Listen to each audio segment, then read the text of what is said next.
مذاکرات یا مارچ، فیصلہ آج ہوگا۔ جموں کشمیر جوائنٹ عوامی ایکشن کمیٹی آج 23 جولائی کو اہم اعلان کرنے جا رہی ہے۔ اس حوالہ سے سردار عمر نذیر کشمیری نے ایک اہم اعلان بھی کیا ہے۔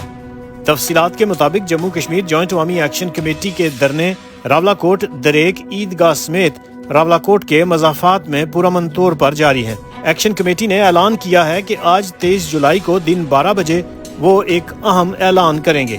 ایکشن کمیٹی نے اس سے قبل 21 جولائی تک لانگ مارچ کی کال مؤخر کی تھی تاکہ جو بات چیت چل رہی ہے اس کا کوئی نتیجہ نکل سکے اور دھرنے پرامن انداز میں ختم ہو سکیں، مگر تاحال اس بات چیت کا کوئی نتیجہ سامنے نہ آ سکا اور ایکشن کمیٹی کی کور کمیٹی کے ممبر سردار عمر نذیر کشمیری نے کہا ہے کہ اگر مذاکرات کا کوئی نتیجہ نہ نکل سکا تو ہم اگلی کال کے لیے بالکل آزاد ہوں گے۔ اب دیکھنا یہ ہے کہ اس جاری کشیدگی کا حل بات چیت سے نکلتا ہے کہ ایکشن کمیٹی لانگ مارچ کی کال دیتی ہے۔ Report KFT news, Rawalakot, Azad Kashmir.